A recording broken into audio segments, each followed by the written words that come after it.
Shri Advaita Gadadhar Srivasadi Gaura Bhakta Vrinda Hare Krishna Krishna Krishna Hare Hare Hare Rama Rama Rama Hare Hare. Srila Prabhupada ki jai, Srila Rupa Goswami Prabhupada ki jai, Ananta Koti Vaishnava Vrinda ki jai, Shri Krishna Chaitanya Mahaprabhu ki jai, Nitai Gaur Premanande Hari Hari Gaur. Thank you once again, dear devotees, for kindly assembling here for the 11th session of Śrī-Caitanya-Śikṣāṣṭakam. I'm very grateful to Dhāmeśvara Mahāprabhu for kindly being the host, not only for this series of talks on Śrī-Caitanya-Śikṣāṣṭakam, but also for the previous series of talks on Shri Upadeshamritam, which was conducted in more than 60 sessions. I'm so thankful to him because he patiently listens to all the talks, and I ask him any question in between. He replies very kindly. So I'm very thankful to Dhameshwar Mahaprabhu for kindly being the host, being patient, and listening to what I have to say and answering questions in between. I also like to thank Param Karuna Prabhu for being the co-host, and all of you wonderful devotees who have been on this journey of exploring Śrī-Caitanya-Śikṣāṣṭakam. Devotees, we are today on the 11th session, and this 11th session, the devotees will be focusing on the next part of the first verse of Śrī-Caitanya-Śikṣāṣṭakam. You'll be able to see the screen now, dear devotees. I'll begin the talk with the verse which was composed for this first verse of Śrī-Caitanya-Śikṣāṣṭakam. Śikṣāṣṭakamritabdhau yo majjanmajjayati swakan sagaurangastatastham mam tadabdhau krakshyati swayam. While drowning himself, Shri Gauranga simultaneously causes his near and dear ones to drown in the nectar ocean of Śikṣāṣṭakam. I am a mere bystander waiting at the shore. When will Shri Gauranga forcibly pull me in that nectar ocean? The devotees will begin with a quote by Srila Bhaktisiddhanta Saraswati Thakur Prabhupada. Srila Bhaktisiddhanta Saraswati Thakur Prabhupada gave a very short quote, and Dhameshwar Mahaprabhu, you can kindly read what he says. Glorifying Hari is the best form of relaxation. By this method, all our fatigue and distress are vanquished. Dear devotees, this is the attitude that our acharyas have taken in relation to Sri Harinam. Instead of seeing it as a burden, they see it as the best form of relaxation. This is because Harinam is ideally chanted in a frame of mind where one is completely relaxed and free of all other disturbances and encumbrances. The devotees, therefore, instead of taking Harinam as some sort of imposition, artificial imposition on the mind, it is best to take Sri Harinam as the best medicine and the best relaxing cooling drink that one can ever have.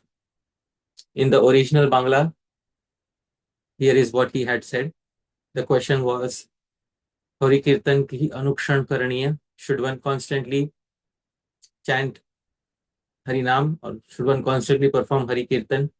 In reply, he says, Hari Katha Kirtan I Vishram, tahate yavati shram va klesha vigat hoy. Hari Katha and Hari Kirtan, glorifying Hari, is the best form of relaxation. And all sorts of fatigue and distress are vanquished by this glorification of Sri Hari. Dear devotees, we are on the first verse. Cheto darpana marjanam bhava mahadavagni nirvapanam Shreyah kairava chandrika vitaranam vidya vadhu jivanam ānandāmbudhi-vardhanam pratipadam purnamrita svadanam sarvatma snapanam param vijayate Shri Krishna Sankirtanam. Dhāmeśvara Mahāprabhu, can you kindly read in order the Anvaya of the verse? Yes, Prabhuji. It cleanses the mirror of the consciousness, eradicates the massive wildfire of material existence, causes a moonlight diffusion that blooms the night water lily of all-round auspiciousness, becomes the life and soul of the newlywed bride of all divine knowledge, swells the ocean of joy, causes an experience of complete nectarian bliss in each successive syllable as well as word, and thoroughly cleanses the entirety of one's self. That entity, named Sri Krishna's Sankirtan, reigns supremely victorious. Thank you, Prabhu. So, dear devotees, we have covered many adjectives of Shri Krishna Sankirtanam. There were 7 adjectives, beginning with Cheto Darpana Marjanam, and then Bhava Mahadavagni Nirvapanam, and then Shreya Kairava Chandrika Vitaranam, and then Vidya Vadhu Jivanam. We have covered these 4 adjectives along with the commentaries of the previous acharyas. Now we are on the 5th adjective, and then in this adjective, Sri Krishna Sankirtanam is said to swell the ocean of joy, ānandāmbudhi-vardhanam. And this is explained by the previous commentators. And the first commentator that we are taking is Shri Veer Chandra Goswami, who gives a very short commentary. He says, ānandāmbudhi-vardhanam, he explains, ānandāmbudhi-vardhanam iti punas chandra upamam. He says, the term ānandāmbudhi-vardhanam means that Shri Krishna Sankirtanam swells the ocean of joy, and Sankirtanam is again being compared to the moon. He says, Punaha, again. Previously, we had seen Shreya Kairava Chandrika Vitaranam, where Shri Krishna Sankirtanam was compared to the moon, which blooms the night water lily of the highest benefit, Shreya.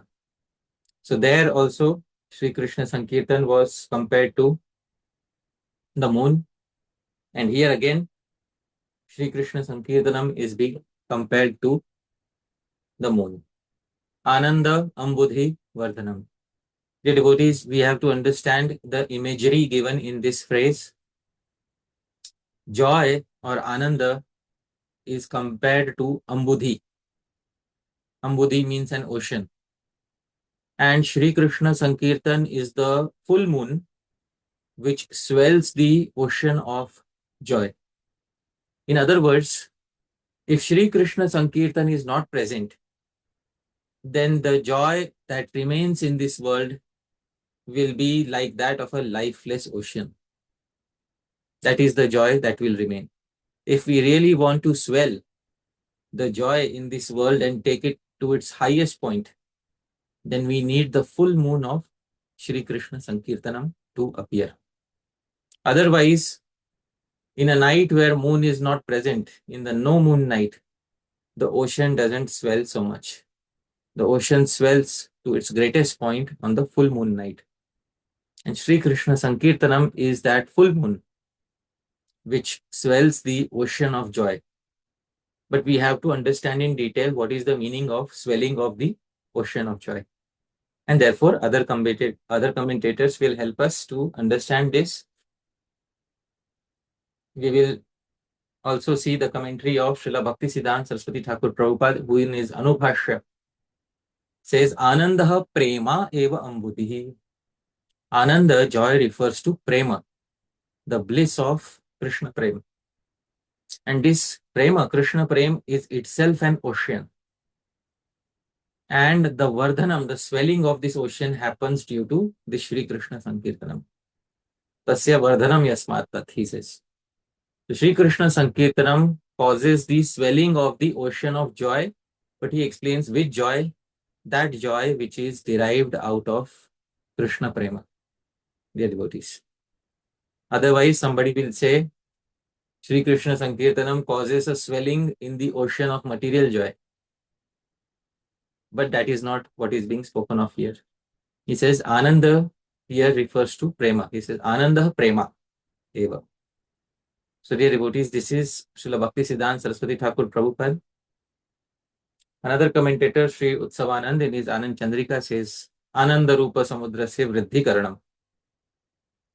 Shri Krishna Sankirtanam is ānandāmbudhi-vardhanam, that it causes swelling for the ocean of joy. Very simple. Srila Bhakti Vinod Thakur in his Sanmodan Bhashya takes up another angle. He asks a query.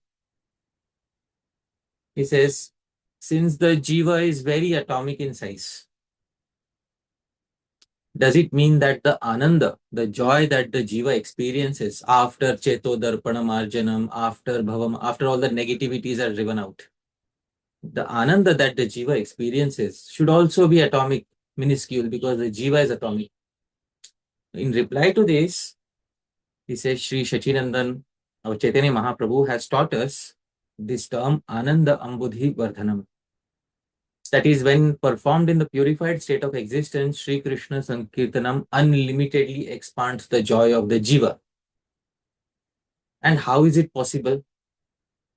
And Srila Bhaktivinoda Thakur says, through the via medium of the essential Hladini potency. The jiva by itself is not capable of effecting this joy, of bringing about this joy. But together with the Hladini potency, the jiva's capability of experiencing the joy is multiplied exponentially. Dear devotees, therefore, even though the jiva is minuscule in size because it is aided by the Hladini potency, therefore the pure jivas in their purified state, the jivas receive unlimited joy. What is the meaning of unlimited? Unlimited means the jiva is very minuscule. So from the point of view of the jiva, it is unlimited joy, dear devotees, unlimited joy. And this is the commentary of Srila Bhaktivinoda Thakur. Then we go to the commentary of Shri Radha Govindanath, who has given a very short commentary on this term. He says, Shri Krishna Sankirtanam swells the ocean of Ananda, joy. He says, just as the ocean surface develops varieties of waves when the moon rises, similarly, by the effect of Shri Krishna Sankirtanam, varieties of waves of Ananda arise in the heart of the devotee. So he's clarifying the imagery of the verse, imagery of the phrase. He says, just as a river becomes sufficiently filled with water during the rainy season, the heart of the devotee becomes filled with the watery waves of Ananda by the effect of Shri Krishna Sankirtanam. So, short and sweet, Shri Krishna Sankirtanam causes waves after waves after waves of rising Ananda in the heart of the devotee, just as the full moon causes waves after waves after waves of water in the ocean. This was the short commentary of Shri Radha Govindanath. Slightly longer commentary is by Shri Kanupriya Goswami. He says, it is the full moon that causes the ocean to swell and overflow. So he points out, he highlights Purna Chandra, full moon. So he's highlighting this point. Because, you see, moon has many phases. Similarly, our Shri Krishna Sankirtanam also goes through many phases. Shri Krishna Sankirtanam on the stage of Shraddha, Shri Krishna Sankirtanam on the stage of Sadhu Sangha, Shri Krishna Sankirtanam on the stage of Bhajan Kriya, total.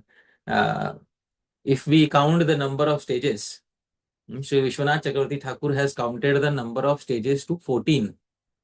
Total number of stages to 14. And Dhāmeśvara Mahāprabhu, after how many days does the moon become full? 14. Yeah, so just as the moon becomes full after 14 phases, similarly, our Shri Krishna Sankirtanam also becomes complete. Our moon of Shri Krishna Sankirtanam also becomes complete after 14 phases. And what are the 14 phases? They begin with Shraddha and end in Prema, then Darshan and Harer Madhuryanubhava, Sri Vishwanath Chakravarti Thakur says. 14 phases of progress. So, when our Shri Krishna Sankirtanam is complete, That is when we have a complete experience of Shri Hari after attaining prema, and then we perform the Shri Krishna Sankirtanam. It causes swelling of the ocean of prema, and it brings about successive stages of prema. What are the successive stages? Sneha, Pranaya, Mana. So these stages are discussed in Bhakti Rasamrit Sindhu and Ujjwal Nilmani, etc. So this is the meaning, very deep meaning of Shri Krishna Sankirtanam as ānandāmbudhi-vardhanam. And then he says, then there is the ultimate attainment of Shri Krishna in the association of various Saktis and Manjaris. And he says the ocean of prema swells, but it swells in two ways. First, it swells in quantity. It rises and engulfs and drowns one completely. Secondly, it rises also in quality, because the quality of prema becomes more and more refined. So the amount of joy also increases and the refinement of joy also increases. He's saying in both ways, Shri Krishna Sankirtanam increases our ocean of joy. So it rises also in quality, because we start attaining the stages of prema, sneha, etc., all the way till Mahābhav. Those who are sheltered under Sri Radha, those devotees are able to attain the state of Mahābhav. And he says this is expressed by the author of the Chaitanya Charitamritam, Sri Krishnadas Kaviraj Goswami, in his incomparable words. Prema krame badi hai, sneha man pranaya, raga anuraga bhava, mahabhava haya. Prema increases sequentially and transforms into sneha, mana, pranay, raga, anuraga, bhava, and finally into mahabhav. This, dear devotees, is the successive swelling of the ocean of prema.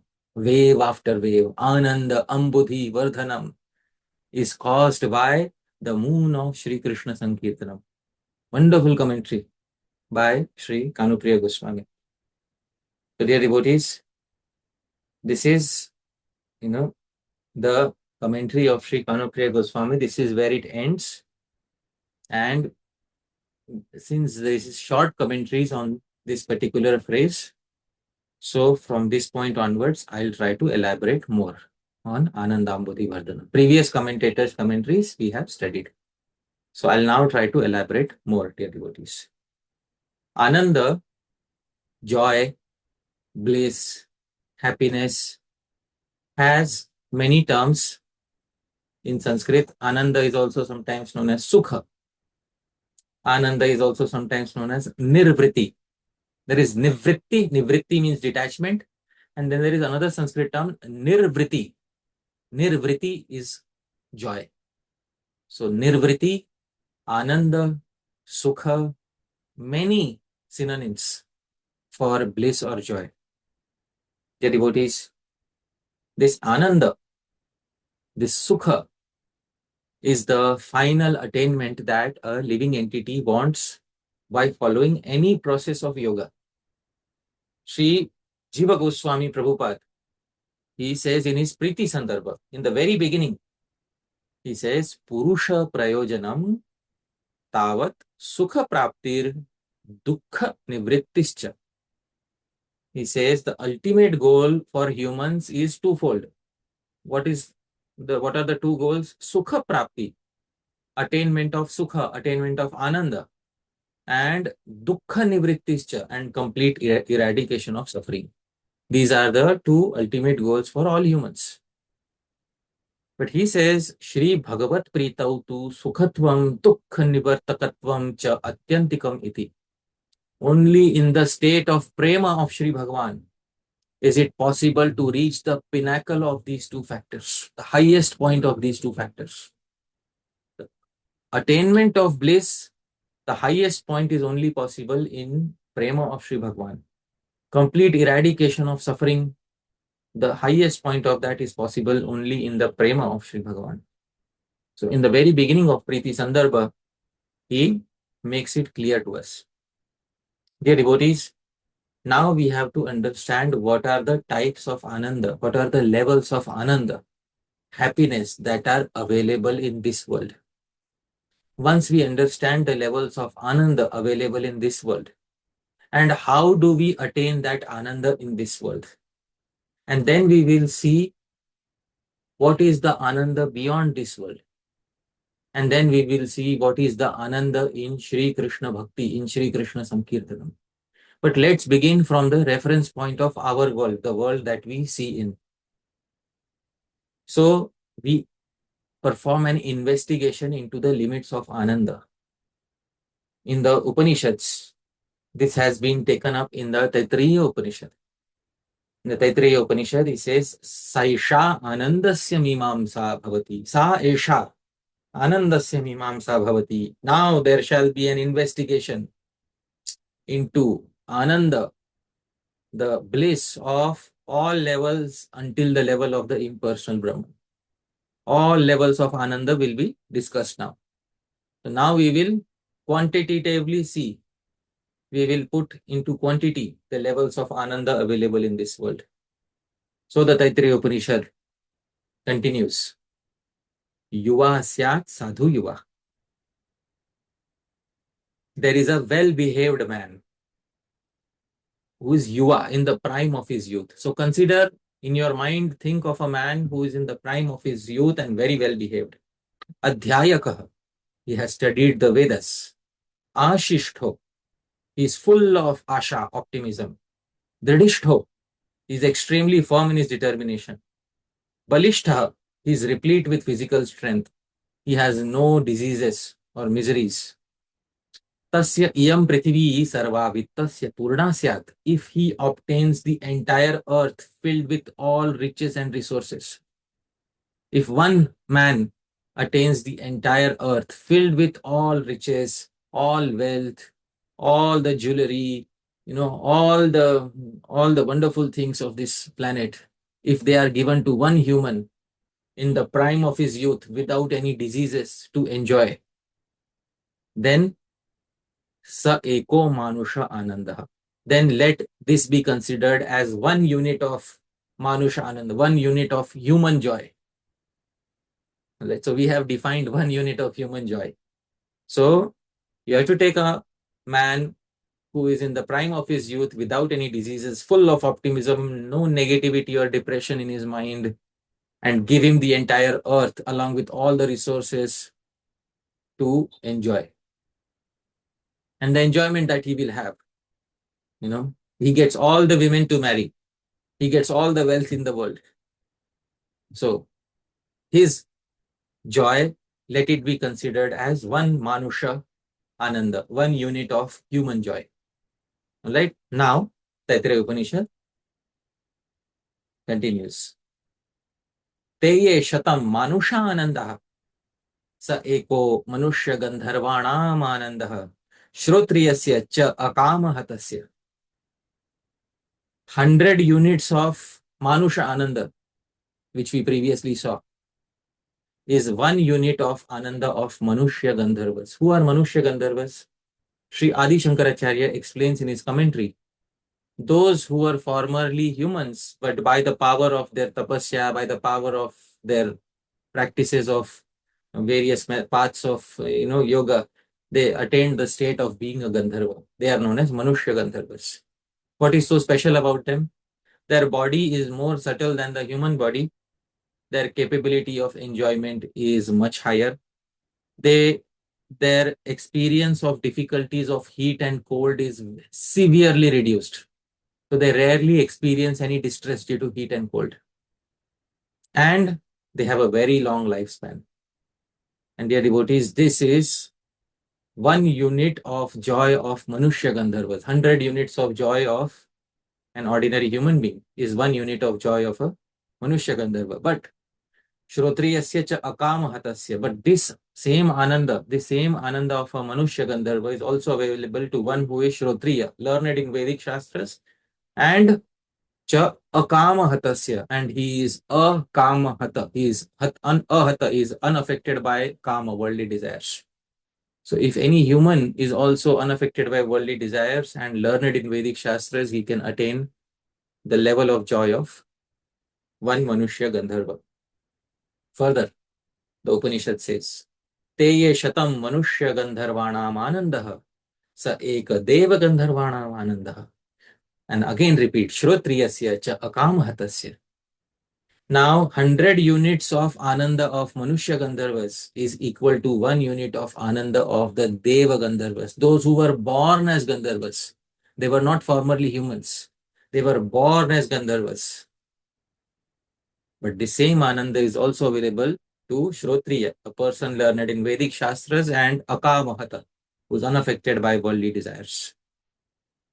All right, now we have 1 unit of joy of a deva gandharva. The devotees further, the Upanishad says, Te ye shatam deva gandharvanam ananda sa eka pitranam chiraloka lokanam ananda. 100 units of deva gandharva ananda is 1 unit of ananda of the pitris. Pitris are the forefathers who performed many pious activities and who are now destined to be situated in their positions of enjoyment for a very long time. So these pitris, their 1 unit of ananda is 100 units of the ananda of deva gandharvas. But the same ananda can also be available to shrotriya and akamahata, to a human who is learned in Vedic literature and unaffected by worldly desires. Further it says, Te ye shatam pitrinam chiraloka lokanam anandah sa ekah ajana janam devanam anandah shrotriyasya cha kamahatasya. 100 units of ananda of long-standing pitris is 1 unit of ananda of the ajanaja devatas. What is ajanaja? Ajana refers to the planet of the devatas, and ajanaja refers to those who are born as devatas. Those who are born in the planets of the devatas, many devatas are there. So 100 units of ananda of the pitris is 1 unit of ananda of the ordinary devatas. And the same ananda is available to the previously described person. Now, te ye shatam ajana janam devanam anandah sa ekah karma devanam anandah. 100 units of ananda of the ajanaja devatas, that is those who are born as ordinary devatas, is 1 unit of ananda of the karma devatas. Who are karma devatas? Ye karmana devan apiyanti. Those who attain their status as a devata by Vedic fire agnihotra sacrifices. But shrotriyasya cha akamahatasya, the same happiness is also available to somebody who is learned in Vedic literature and unaffected by worldly desire. Now, te ye shatam karma devanam ananda sa eko devanam ananda. Now we come to the main 33 deities.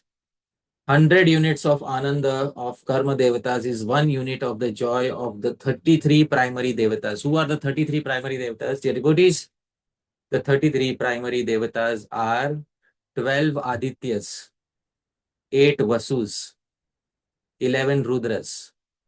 So, Dhāmeśvara Mahāprabhu, 12 Adityas, 8 Vasus, 11 Rudras. How many is it total? 33. No. 12 Adityas, 8 Vasus, and 11 Rudras. 12 plus 8 plus 11. 31. Then 2 remain. The 2 are Ashwini Kumaras. So these are 33 main deities who receive their share of sacrifice in every Vedic yagya. So 100 units of ananda of karma devatas is 1 unit of ananda of the 33 primary devatas. And this ananda is also available to the previously described person. The devotees. Further, te ye shatam devanam ananda sa eka indrasya ananda. Now we come to the status of Indra. 100 units of ananda of primary devatas is 1 unit of ananda of Indra. And this ananda can also be available to the previously described person who is learned in Vedic Shastras and unaffected by worldly desires. Further, te ye shatam indrasya ananda sa eko brihaspater ananda. 100 units of ananda of Indra is 1 unit of ananda of Indra's guru Brihaspati. And the same ananda is available to the previously described person. Te ye shatam Brihaspate ananda sa ekah Prajapate ananda. 100 units of ananda of Brihaspati is 1 unit of ananda of Prajapati. And the same Ananda is available to the previously described person. Finally, Teye Shatam Prajapatir Ananda Sa Eko Brahmana Ananda. 100 units of Ananda of Prajapati is 1 unit of Ananda of Shri Brahma. And this Ananda is also available to one who is Shrotriya, learned in Vedic Shastras, and Akamahata, and unaffected by worldly desires. Dear devotees, till now we have reached the point of joy of Shri Brahma. Dhāmeśvara Mahāprabhu, are we within the material world or outside the material world? Inside the material world. Inside the material world. But the Upanishad is not meant to tell us only till the joy of Brahma. What comes beyond the joy of Brahma cannot be described in words. The joy of the impersonal Brahman, the Taittiriya Upanishad says, Yato vacho nivartante aprapya manasasaha. Words fail to describe that impersonal Brahman and the joy of that impersonal Brahman. If we try to describe that joy in words, words bounce off, come back to us without giving any meaning. This is what the Taittiriya Upanishad describes. Other Upanishads such as Brihadaranyaka Upanishad also say the same thing. So once again, we will have a recap. 100 Manushya Ananda is 1 Manushya Gandharva Ananda. 100 Manushya Gandharva Ananda is 1 Deva Gandharva Ananda. 100 Deva Gandharva Ananda is 1 Pitra Ananda. 100 Pitra Anandas is 1 Ajanaja Deva Ananda. 100 Ajanaja Deva Ananda is 1 Karma Deva Ananda. 100 Karma Deva Anandas is 1 Deva, Mukhya Deva Ananda. 100 Mukhya Deva Ananda is 1 Indra Ananda. 100 Indra Anandas is 1 Brihaspati Ananda. 100 Brihaspati Anandas is 1 Prajapati Ananda. 100 Prajapati Anandas is 1 Brahma Deva Ananda. And all these levels of Ananda are available to Shrotriyasya cha Akamahatasya, to one who is learned in Vedic Shastras and unaffected by worldly desires. But the Upanishad says that even the joy of Shri Brahma is a mere fraction of the joy of impersonal Brahman realization. In the Brihadaranyaka Upanishad, it is said, Etasya iva anandasya anyani bhutani jivanti. All living entities, including Shri Brahma, survive on a mere fraction of the Ananda of the impersonal Brahman. Dear devotees, therefore, the previously described person, Shrotriya cha Akamahata, one who is fully learned in Vedic literature, one who is unaffected by worldly desires, that person is eligible for attaining Brahma Ananda, the joy of the impersonal Brahman. Within the material world, there is joy of Brahma, Brahma with the long A at the end, Shri Brahma. But beyond that is joy of the impersonal Brahma with the short A. And that Ananda cannot be described in words. All other Ananda, including the Ananda of Shri Brahma, is a mere fraction of the Ananda of the impersonal Brahman. No wonder Sri Jiva Goswami also confirms this fact. In his Bhagavad Sandarbha, Sri Jiva Goswami says, Thut Krita Parameshthyadikananda Samudayanam. Thut Krita, impersonally spit upon Ananda Samudaya, the varieties of Ananda of the world, all the way up till Parameshtya Ananda, all the way up to the Ananda of Shri Brahma. In the very beginning of Bhagavad Sandarbha, he glorifies the impersonalists by saying, Thut Krita, they spit upon the varieties of Ananda, all the way up till the Ananda of Shri Brahma. And where are all these Anandas described? They were described in the Taittiriya Upanishad we just saw now. So Sri Jiva Goswami in the Bhagavad Sandarbha is referring to all the levels of Ananda, including the Ananda of Shri Brahma, and the impersonally spit upon that. This is a very strong use of phrase by Srila Jiva Goswami Prabhupada. But it is a fact that somebody who has realized the impersonal Brahman has nothing to do with the joys in this material world, nothing to do with the joys in this world. Therefore, impersonalists are also known as very great sadhus. In the 5th canto of the Srimad Bhagavatam, 5.5.2, that it is described, Mahat Sevam Dvaramahur Vimuktis Tamo Dvaram Yoshitam Sangi Sangam. And Srila Prabhupada translates, the sadhus are of two types, those who are impersonalists and those who are devotees. So both are sadhus. And the impersonalists, those who are truly dedicated to their impersonalism, they spit upon the joy of Shri Brahma. That is the statement of Sri Jiva Goswami. Now we understand what is the level of Ananda, what is the level of joy that an impersonalist experiences. But all of this, there is no mention of Shri Krishna Sankirtanam in all these levels of joy. Dear devotees, we have seen the eligibility to attain these levels of joy is Shrotriya cha Akamahata. That one should be learned in Vedic literature, one should know the impersonal Brahman, and one should not be affected by worldly desires. There was no mention of Shri Krishna Sankirtanam till this point. Dear devotees, Sri Rupa Goswami therefore says we have to understand that there are levels of Ananda beyond the Ananda of impersonal Brahman. The Bhakti Rasamrit Sindhu, Sri Rupa Goswami says, Sukham Vaishayikam Brahmam Aishwaram Cheti Tatridha. Sukha, another synonym for Ananda or joy, is Tridha. He says progressively threefold. What are the three types of Ananda? He says Vaishayikam, Ananda related to Vishaya, sense objects. And sense objects, this goes all the way up till Shri Brahma. So this is Vaishayikam Ananda. Ananda related to sense objects all the way up till Shri Brahma. And then Brahmam, Ananda related to Brahma, impersonal Brahman. And Aishwaram, Ananda related to Ishwara, Ananda related to Bhagavan. Tridha, these are three progressive levels of Ananda that are that can be experienced by a living entity. So Ananda related to sense objects, all of us have experience of that Ananda. Upanishads say that Ananda is a mere fraction of Brahmananda, mere fraction of Brahmananda. All the happiness that we experience in day-to-day life, eating, sleeping, all that happiness is mere fraction of Brahmananda.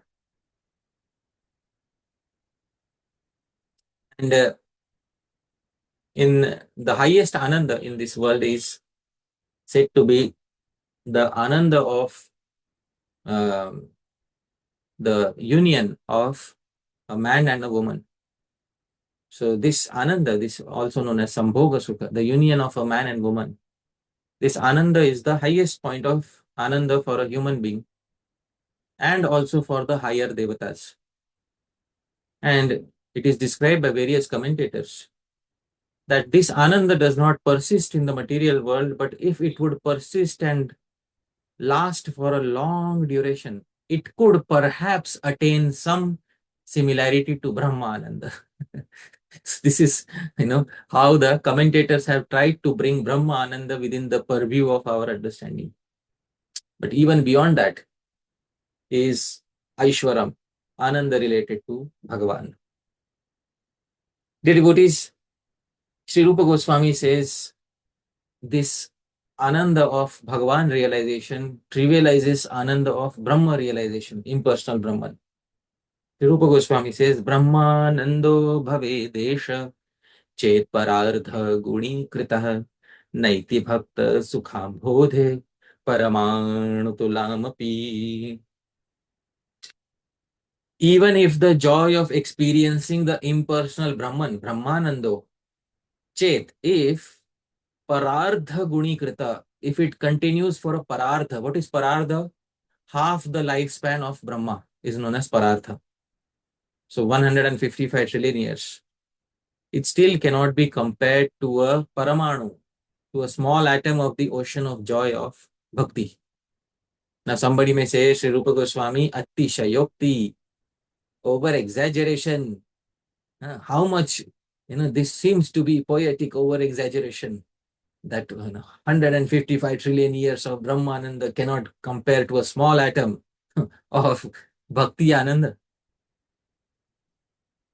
But Sri Rupa Goswami is not speaking by his own speculation. He is speaking on the basis of the experience of the previous devotees. Many previous devotees have testified to the fact that Bhakti trivializes Brahmananda. And you will never find an example of the opposite, that Brahmananda trivializes Bhakti.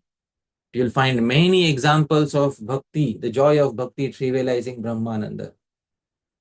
Sri Dhruva Maharaj in the 4th canto, he speaks in front of Bhagavan.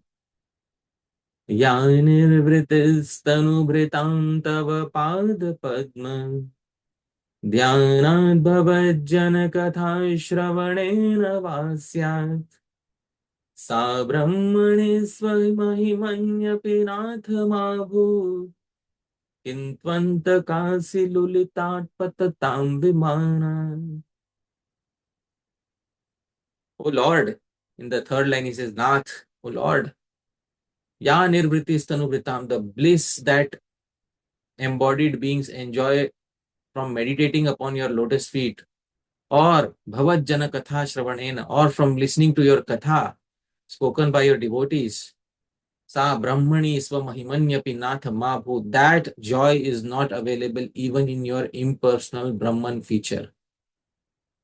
It is not available. Dhruva Maharaj is speaking after Sri Bhagavan touched his conch shell to the kapol, to the cheeks of Dhruva Maharaj. Dhruva Maharaj has complete knowledge now. In complete knowledge, Sri Dhruva Maharaj is speaking with full experience that the joy of the impersonal Brahman cannot compare to the joy of listening to your katha from your devotees, or the joy of meditating upon your lotus feet in a pure state of existence. Of course, he's speaking after attaining prema. Your devotees, therefore, his experience is different from our experience. When we listen to the katha of Bhagavan, when we meditate upon Bhagavan's lotus feet, we do not experience the same level of joy that Dhruva is experiencing. Therefore, our experience is different, but Dhruva's experience is different because he's speaking it in a state of Bhagavan realization, complete realization of Sri Bhagavan. He has attained prema, and therefore his experience is different. And then he says, Kintu, what to speak of? Antakasilulitat patatam vimanat. That insignificant happiness of those who are situated in Swarga and those who fall from their airplanes when struck by the sword of death. It is described in the Upanishads and other Shastras. When a Devata dies, sometimes suddenly they fall from their airplanes and their body starts becoming more and more gross because they now have to take birth on earth. So their body starts becoming more and more gross. Originally, it was a subtle body made out of subtle material elements, but it starts becoming more and more gross. And then the living entity situated in between earth and Swarga, the bhutas, the ghosts, hobgoblins, etc., they munch upon the body of that devata as the devata is dying. When that particular devata dies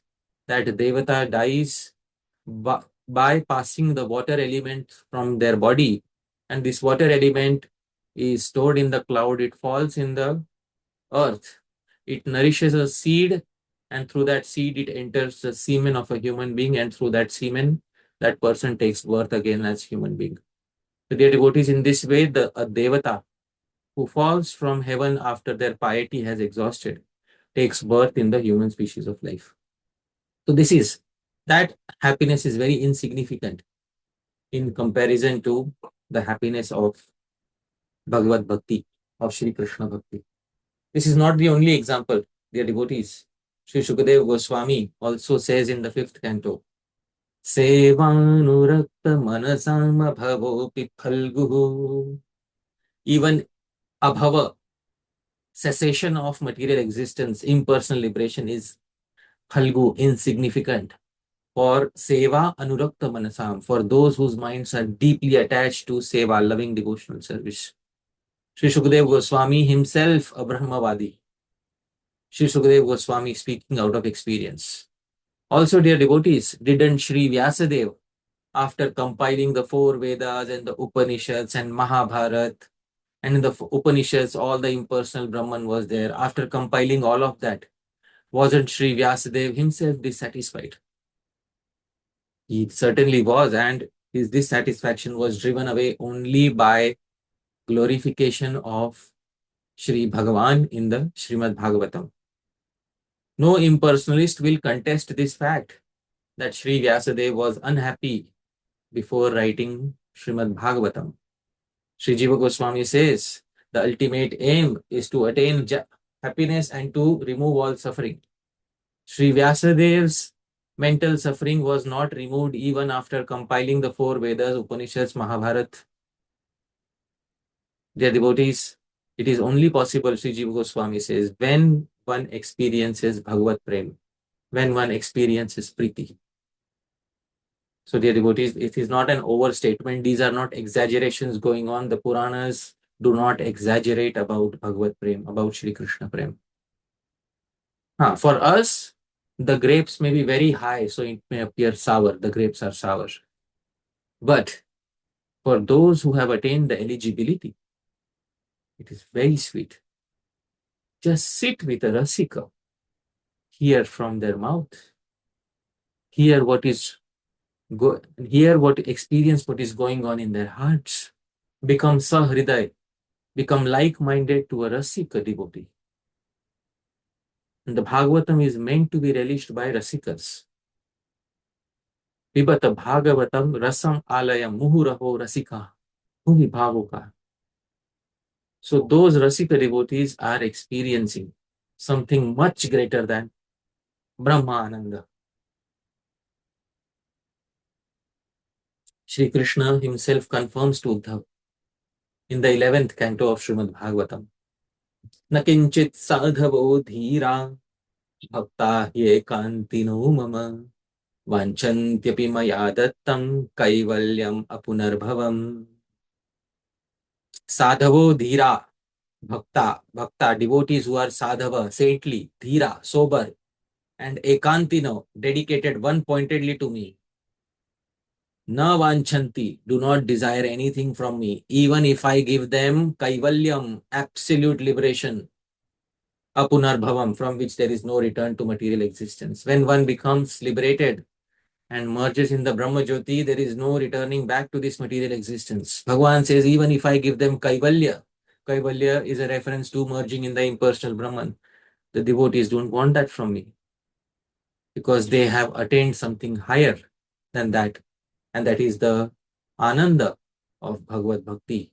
But in this ananda of Bhagavad Bhakti, Shrotriyasya cha akamahatasya will not work. It is not sufficient simply to be learned in Vedic literature and free from material desires. You need to do something more. What is it that you need to do? Shravanam, Kirtanam, Vishnu, Smaranam, Padasevanam, Archanam, Vandanam, Dasyam, Sakyamatmanivedanam. For attaining a joy higher than Brahmananda, you need to perform bhakti headed by Shri Krishna Sankirtanam. I have previously pointed out all other 8 limbs, Shravanam, Smaranam, Padasevanam, Archanam, Vandanam, Dasyam, Sakhyam, Atmanivedanam are dependent on Shri Krishna Sankirtanam. Previously I have pointed out. You cannot perform Shravanam unless you have Kirtan going on. You cannot perform Smaranam unless you have a culture of Shri Krishna Sankirtanam etched within your mind. You cannot perform Pada Sevanam, good deity worship, Archanam, if you have not heard about it from a proper sadhu. Shri Krishna Sankirtanam is independent and it gives nourishment to all other limbs of bhakti. And that is what leads us to the experience of prema. ānandāmbudhi-vardhanam. That is what swells the ocean of joy to the fullest limit, dear devotees. And Sri Rupa Goswami quotes a wonderful statement by Sri Hanuman. The previous statements were from Srimad Bhagavatam, but this statement is by Shri Hanuman.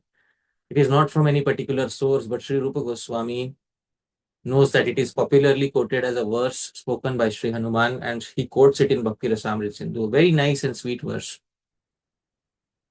Bhava bandha chide tasyai sprihayami na muktaye bhavan prabhuraham dasa iti yatra vilupyate. Shri Hanuman, the knower of Nava Vyakaranam, 9 Sanskrit grammars. It is difficult to know one. Shri Hanuman has learnt 9. Shri Hanuman being an Amsha, being a portion of Bhagavan Shiva, he says this to Bhagavan Ram. Bhavabandha chide tasya isprihayami. I do not pray for that liberation. Namuktaye. Where Bhavan Prabhur Aham Dasa, where the distinction of you being the Prabhu and I being the Das is lost forever. I don't want that mukti. Where this distinction of you being the Prabhu, Bhavan Prabhur Aham Dasa, and me being the servant is lost. Bhagavan never ever gave me that.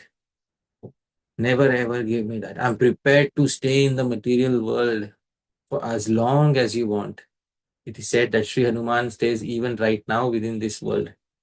And his only joy is Sri Krishna Sankirtanam. Please tell me, could he not have attained impersonal Brahman realization? Of course he could have attained.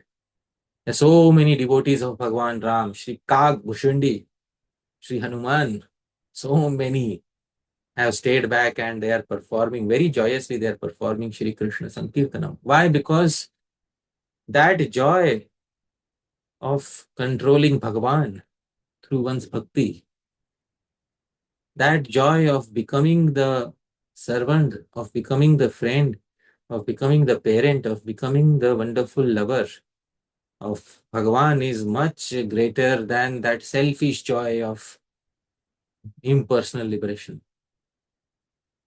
Sri Rupa Goswami says in Padyavali, Nirvana Lavanambhasa. Nirvana, impersonal Brahman is Lavana Ambhas, is salt ocean. It is a salt ocean, truly. What will you do after impersonal liberation? What will you do? You're not supposed to have any activity. At least, those who want to get impersonal liberation, they think after liberation, I will not have any activity. All these activities are modulations of Maya. And once I get rid of these modulations of Maya, I will be situated perfectly in Nirvana. It's a salt ocean, a complete salt ocean. What will you do? Therefore, devotees don't pray for that. Although the happiness of Brahmananda is immensely high, we understand all that is also an ocean. But in comparison to Bhakti Rasamrit Sindhu, it is a salt ocean. It is a salt ocean, dear devotees. So I'm not saying that Brahmananda is suffering. It is immense joy. But in comparison to Bhakti Rasamrit Sindhu, it is a salt ocean. This fact we have to understand. And in the Shastra, all the great personalities are seen to be moving in the direction from impersonalists to personalists. I'll give many examples of those who have moved from impersonalism to personalism. Shukadeva Goswami, example number 1. 4 Kumaras, example number 2. Many such examples are there who are moving from impersonalism to personalism. You won't find an example of the reverse. You can search through all the Shastras, you won't find an example of the reverse. Why? Very simple. Shri Chaitanya Mahaprabhu said, Atma Rama ascha munayo nirgrantha apyarukrame kurvanti ahaitukim bhakti mitham bhuta gunahari. Our Hari is such that he attracts Atma Ramas, even those who are self-satisfied in the impersonal Brahman realization. But for those who are devotees, where is the higher attractive factor in Brahman realization? There is no higher attractive factor in Brahman realization. Therefore, even in India, you will see many impersonalists, they are speaking on Srimad Bhagavatam. Why? Because if you speak on Taittiriya Upanishad, Mundak Upanishad, Mandukya Upanishad, Chandogya Upanishad, Brihadaranyaka Upanishad, Isha Upanishad, Katha Upanishad, Kena Upanishad, audience will go to sleep. They know. Why? Because subject matter is very dry subject matter. There is no ras. It is salt ocean. So Therefore, acha, then which literature should we speak on? Srimad Bhagavatam. Oh, wonderful.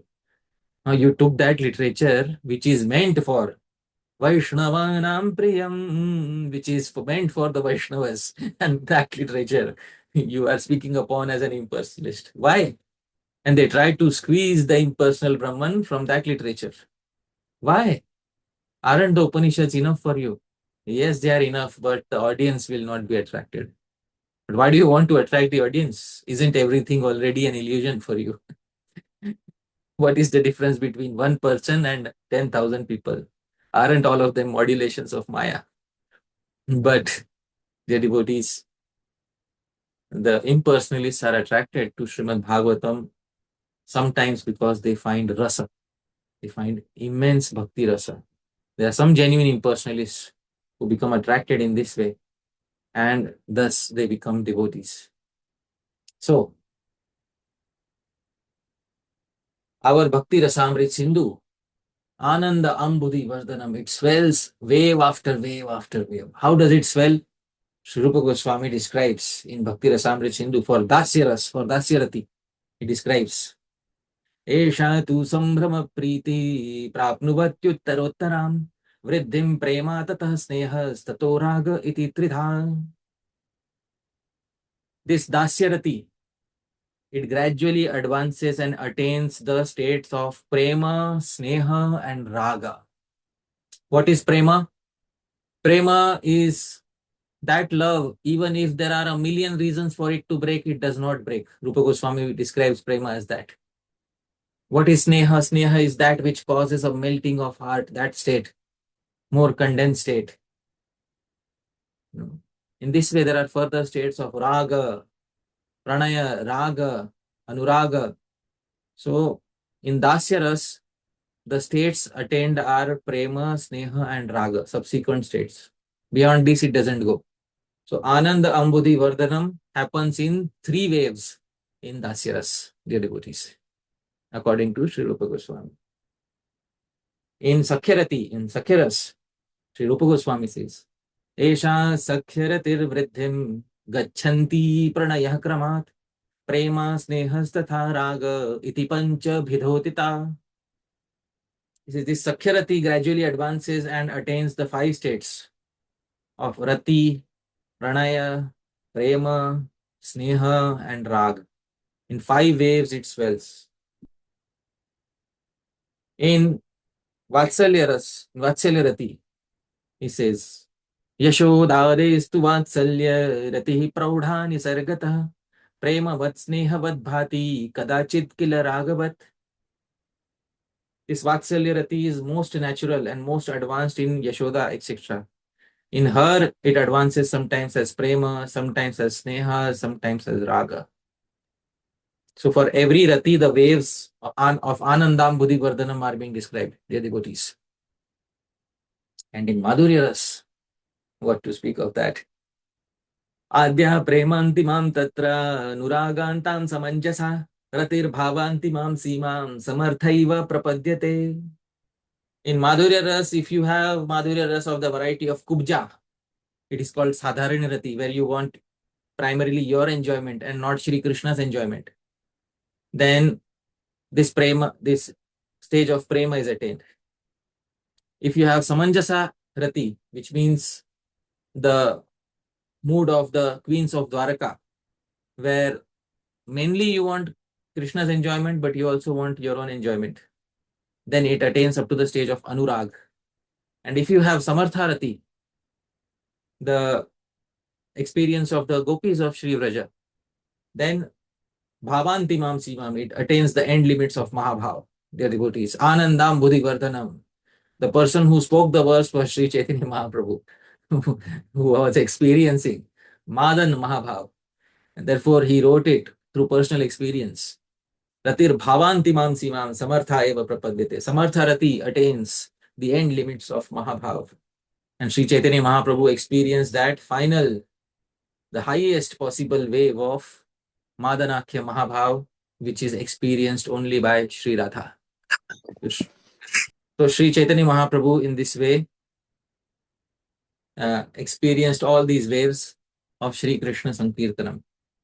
And for us devotees who cannot experience Sri Radha's limit of Madanakhya Mahabhav, but we can still experience the waves of joy which are possible in Sri Radha Dasyam, and Sri Sanatan Goswami specifies. ये सर्वनैरपेक्षेण राधा दास्यच्छवः परं संकीर्तयन्ति तन्नाम तादृश प्रियतामया. They, the devotees of Sri Radha, basically the Gaudiya Vaishnavas, the followers of Sri Rupa Goswami, they chant his names, Krishna's names, and are full of unique love for him. But indifferent to everything else, they only want to become servants of Sri Radha. So dear devotees, the devotees of Sri Radha, which Sri Sanatan Goswami is describing in Brihad Bhagavatamritam here, they have love for Krishna. But greater than their attachment to Madhurya Ras for Krishna is their attachment to Dasya Ras for Sri Radha.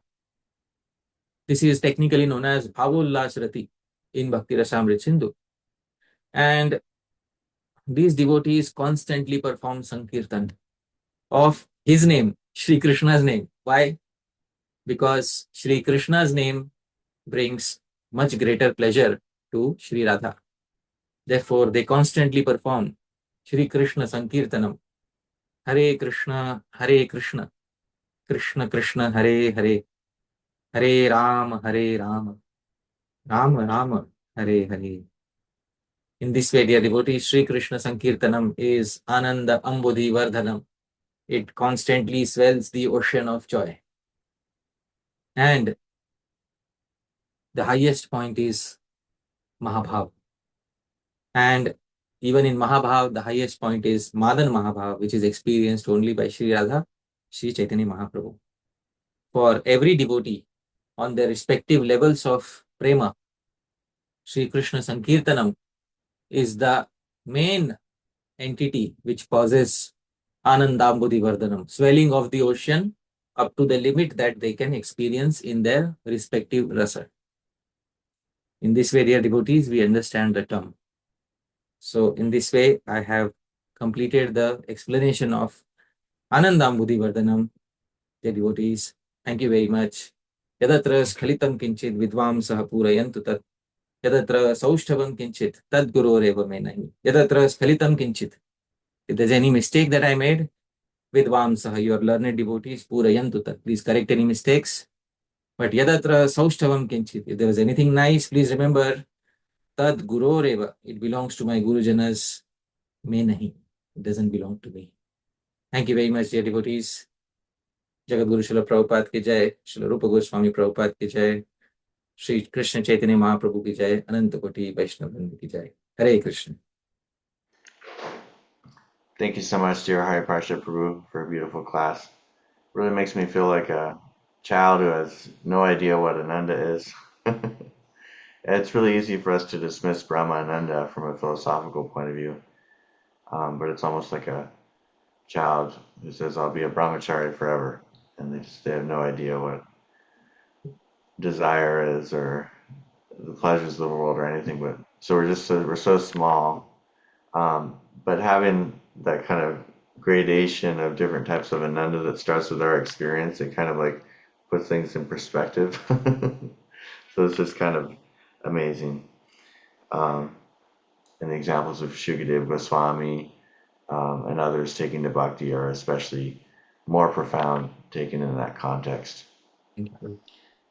So thank you again, and we're going to go now to questions and answers.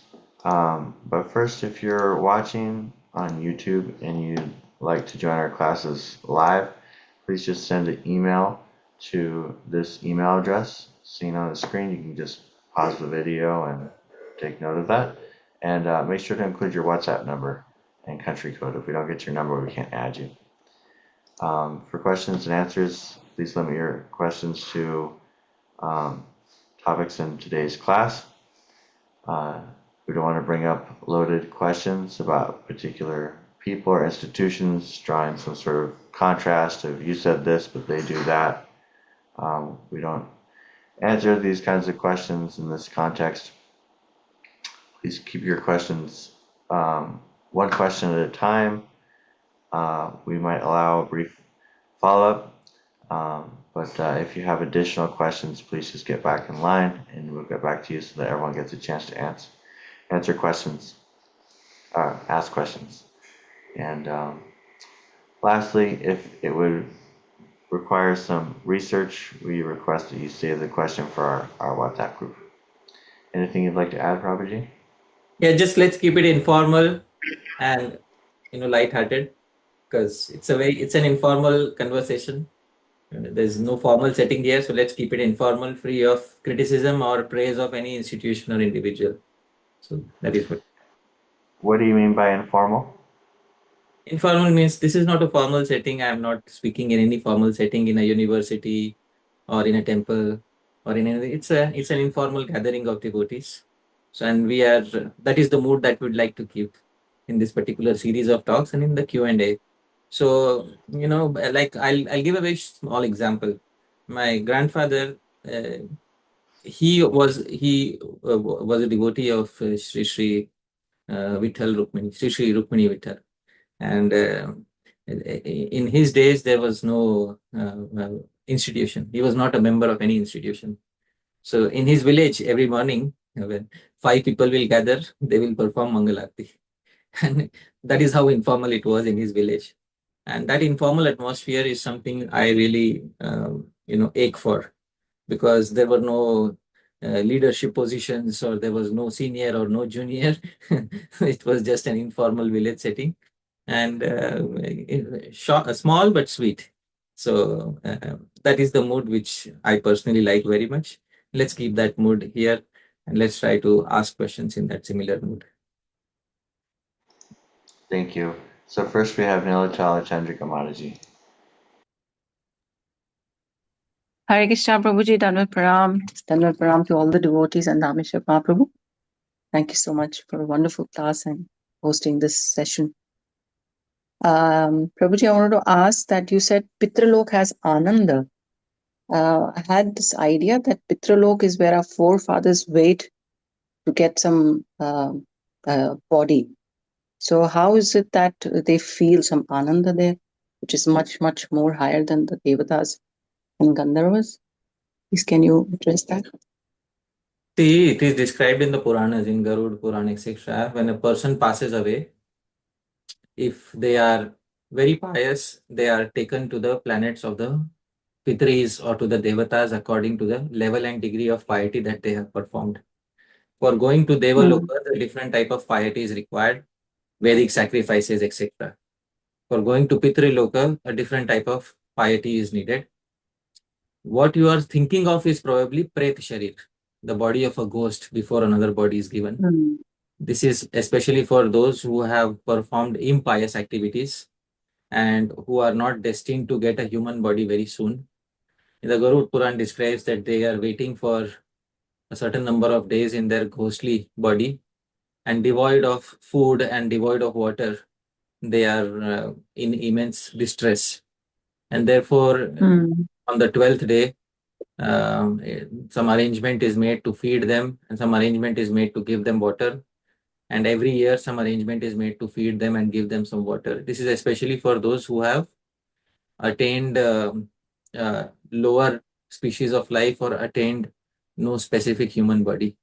So that is what perhaps you're thinking of. Pitrilok is for those who are very pious, dedicated to worshipping the Devatas, etc., and took very good care of the family, made sure that good samskars from the previous generation are passed on to the next generation, and fulfilled their role as Pitris very nicely.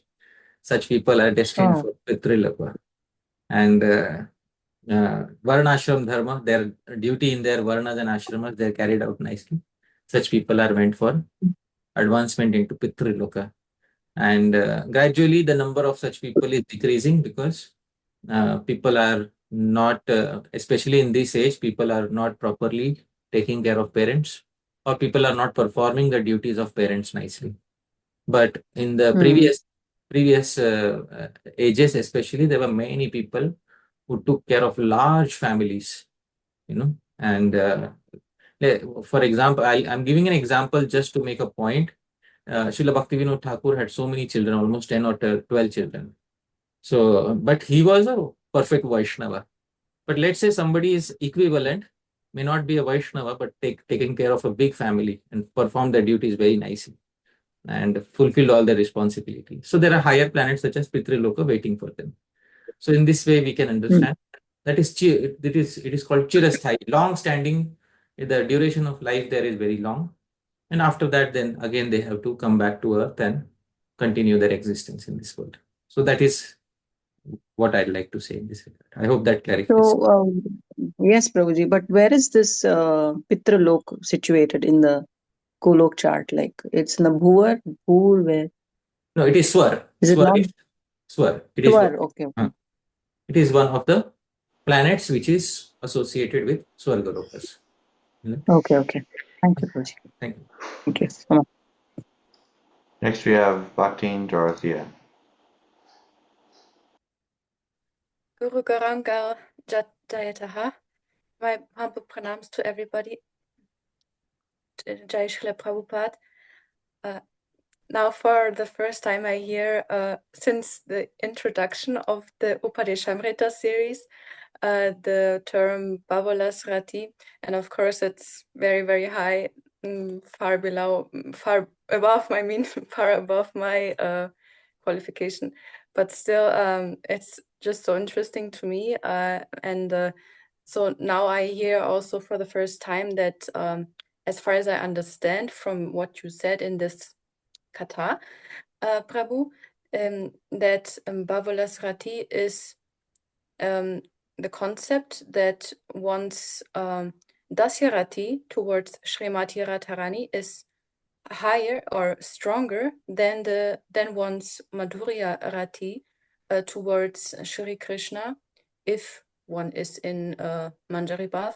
So, but before that, I had a different conception of Bhavolas Rati, which is basically that one just wants to see the divine couple together. Or is there more detail to that? Or is it both? What if it's appropriate to this class, to this katha? Okay. All right. So I will give the source of the verse of Bhavolas Rati, and so that we all can see directly the words of Sri Rupa Goswami, and then we have absolute clarity on what is Bhavolas Rati. So I am sharing the screen so that we all can see the exact verse by Sri Rupa Goswami. This is in the Dakshin Vibhag, in the Southern Division. This is 2.5.128.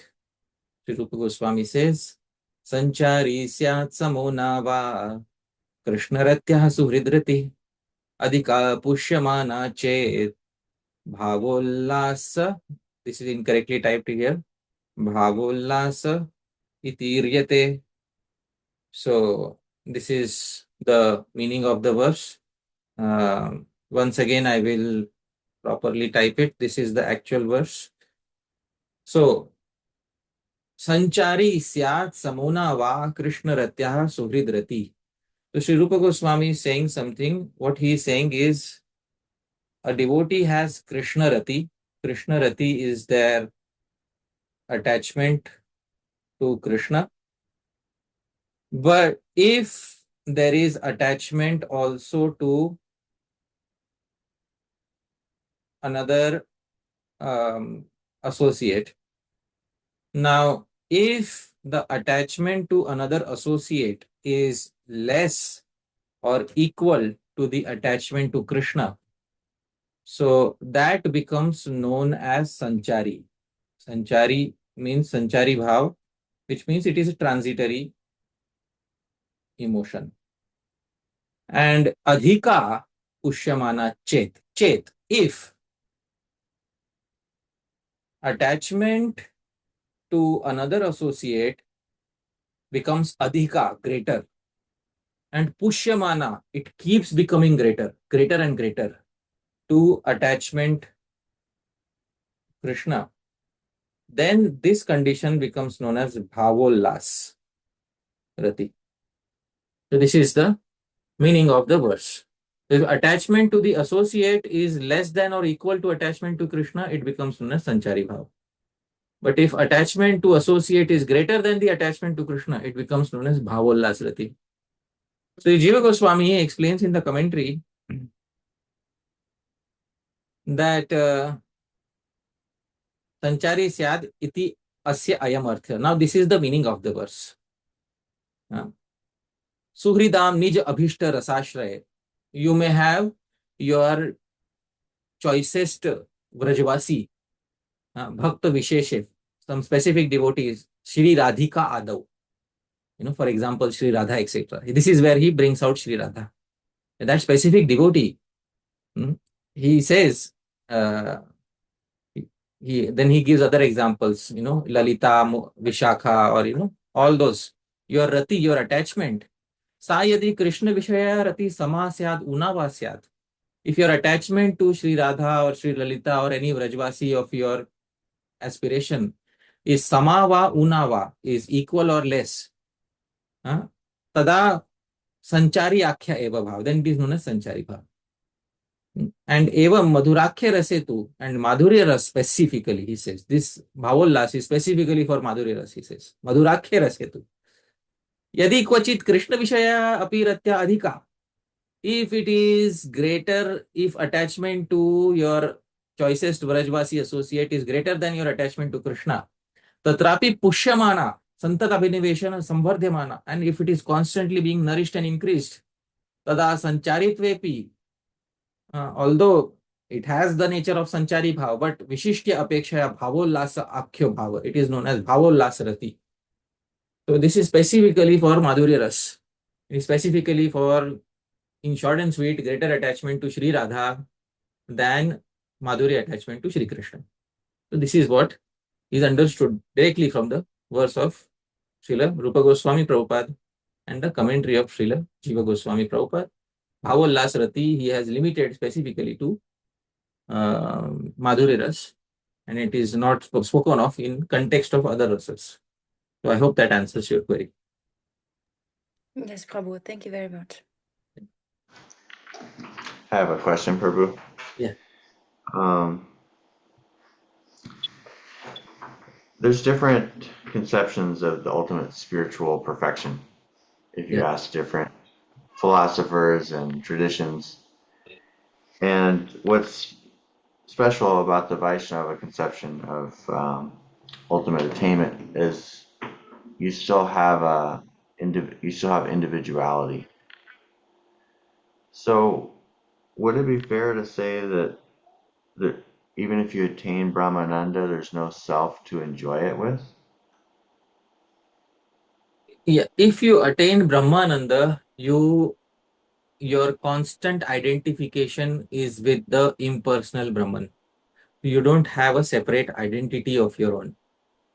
Sri Jiva Goswami in the Priti Sandarbha, he points out a verse from Sri Madhvacharya. Adatte harihastena haridrishtya pashyati gacchecha haripadabhyam muktasya isha sthitir bhavet. I will try to point out this verse in Priti Sandarbha. I will share Priti Sandarbha, and in Priti Sandarbha, Sri Jiva Goswami, in Anuched 15, this is Anuched 15, he is pointing out Adatte harihastena. He only points out part of the verse because he assumes that we are knowing the rest of the verse. Adatte harihastena, the rest of the verse is like this. The person who has impersonal liberation accepts through the hand of Hari. Hari drishtya pashyati, sees through the eyes of Hari. Gacchecha haripadabhyam, walks through the 2 feet of Hari. Muktasya esha sthitir bhavet. This is the situation of somebody who is mukta, somebody who is liberated in impersonal realization. So that person does not attain any particular body of their own. they have to enjoy through the body of Hari, because they are also considering themselves one with Hari. So this is their mood, but they don't have a separate identity of their own.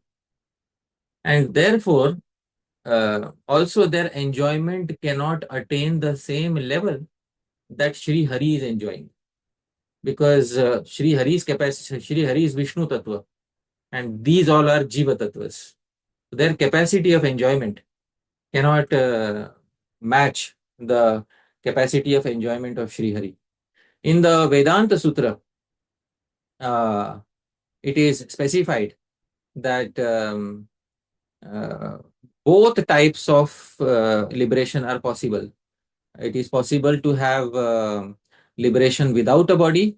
It is possible to have liberation with a body. So this is specified in Vedanta Sutra 4.4.12. I will share my screen, Prabhu, and you read the translation of Vedanta Sutra 4.4.12. You can see here for this reason. Yes. For this reason, Badarayana holds that muktas are of both kinds. They are both bodiless and have bodies. Yes. So this is just as the 12-day sacrifice. He gives an analogy, but the main crux of the sutra is that Badarayana, Sri Vyasadev's conclusion is that liberated people are of two types, the bodiless ones and those who have bodies. Now, you can easily understand who are the bodiless ones. Can you tell me who are the bodiless ones? Those who attain merging into Brahman, And who are the bodied ones? the eternal devotees. Wonderful. So question arises, how do the bodiless ones enjoy? Because Vedanta Sutra is also concerned about their enjoyment. So in the next sutra, that topic is taken up in detail. That how does the bodiless one enjoy? So can you read this, Prabhu? That Brahmanishta. That Brahmanishta, putting off this mortal body and having reached Brahman, sees through Brahman, hears through Brahman, perceives everything through Brahman. This is what Sri Jiva Goswami was also saying in Priti Sandarbha. They are having the handicap of not having a body of their own. This is how I try to put it. So they have to make use of Bhagavan's body just as a handicapped person makes use of crutches to walk. But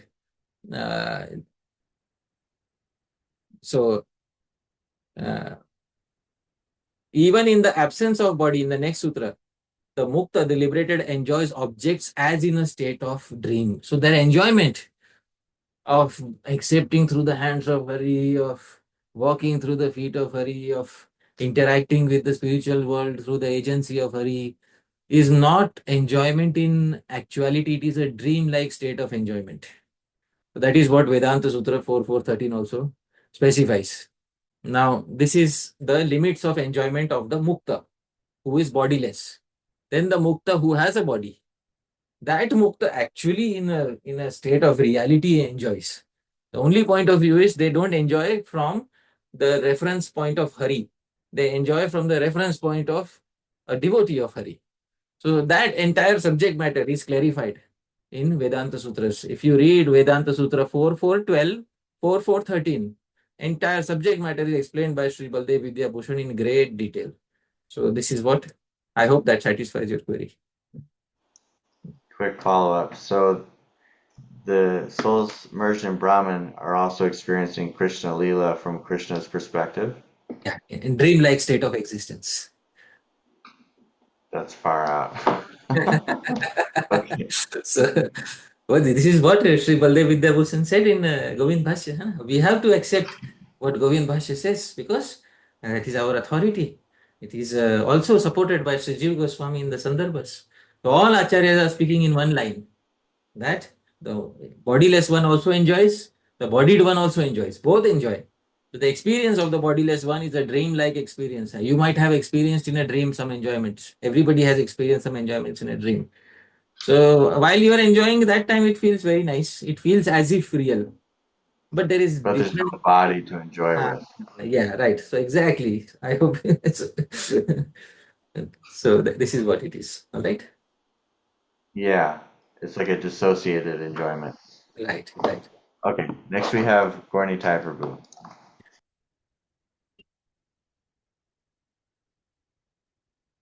Hare Krishna. Thank you very much. You mentioned that different happiness are existing in the material world, and one of the happiness is from family relationships. Yeah. And also in the spiritual world, in Vrindavan especially, we know that family relationships are existing. Yeah. Can you say something about how these family relationships affect the happiness which devotees experience there in the spiritual world, especially in Vrindavan? So in Golok Vrindavan, the family relationships which are there with Shri Krishna, they consider Shri Krishna as their own. The servants, the friends, the parents, the lovers of Krishna have seen Krishna take birth.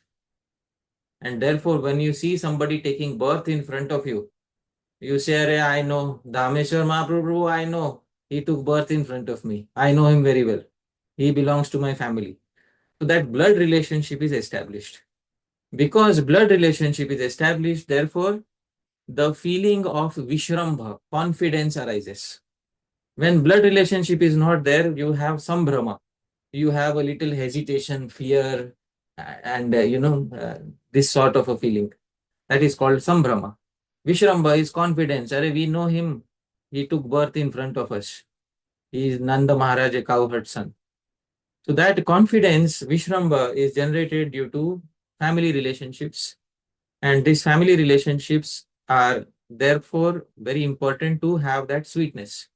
If we would have a conception of God where God is only the separate entity and does not have any family relationships, then love could not have attained the sweetness that it attains in Shri Vrindavan. Because for love to attain the highest point of sweetness, Vishrambha, confidence is required. Confidence to shout at Krishna. Confidence to put your arm around Krishna. Confidence to give gali, abusive words to Krishna. And confidence in Shri Radha to sometimes slap Shri Krishna in the face. So this confidence is not possible if Bhagwan doesn't belong. We don't have the feeling that Bhagwan belongs to our family. So that family leads to Vishrambha. That Vishrambha leads to the sweetness in informal interactions with Shri Krishna. So that is the short and sweet answer to your query. So I hope that satisfies your query to some degree. Yeah, can I a little bit continue?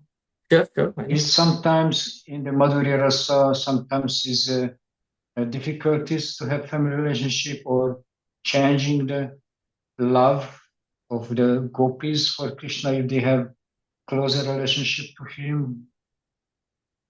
You know. Can you like can you elaborate on the query? Dhāmeśvara Mahāprabhu, did you understand the query? There are some gopis who are in the same family as Krishna, so they cannot have loving relationship with him, but they say they still love him as a woman. Those who They have love a motherly relationship. Motherly relationship? No. If somebody is having Vatsalya, motherly, they cannot have Madhurya. Vatsalya and Madhurya don't mix. Madhurya doesn't mix with any other rasa. But if there are some gopis who love Shri Krishna in Madhurya ras, the arrangement is that they will be born in the same jati, in the same what do you say, caste, as Shri Krishna Gopa in the cowherd jati, and they potentially they are eligible to marry Shri Krishna, but that marriage doesn't take place because Madhurya Ras has to attain its highest point.